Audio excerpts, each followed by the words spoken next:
From a hobbyist to a thriving artist, challenge day 29. I can't believe we came this far. You came this far.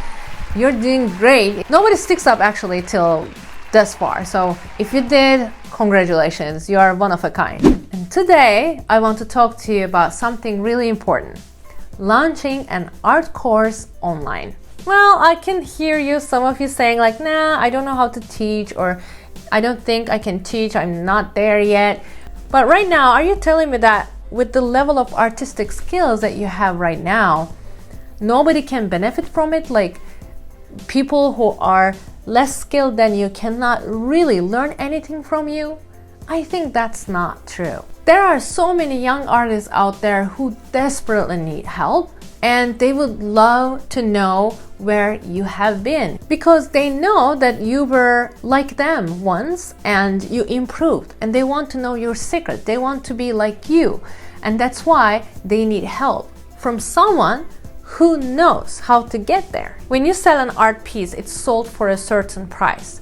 But if you sell a course teaching how you paint this, it can sell to millions. So this finds one home, whereas this finds multiple homes at once. The best way to share your skills and knowledge today in this time is through online courses. It can be a short course, it can be a long detailed course, it can be about a medium, or it can be about a subject. It just depends on what you want to do, what you want to teach. Again, it depends on answer to this. Why?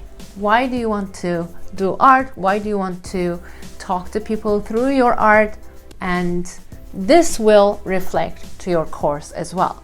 And today, as your task, I would love you to think about an outline. If you were to give an online course, what would you teach, first of all, and how? In how many steps? Would you show your face, or would you just show your hands? In which order would you talk about things? What kind of homework would you give? I want you to do some bullet points and see if it's doable. If it makes sense to you, if this is something you can do, you should definitely do it. Because since pandemic, online courses are on the rise, and it will continue to do so. Metaverse is coming, guys. So think about this option and let me know how it goes in the comment section. If you already have an online course, how is that going for you? What did you learn from this experience? I also would like to know. I'll see you tomorrow in our last day of our challenge.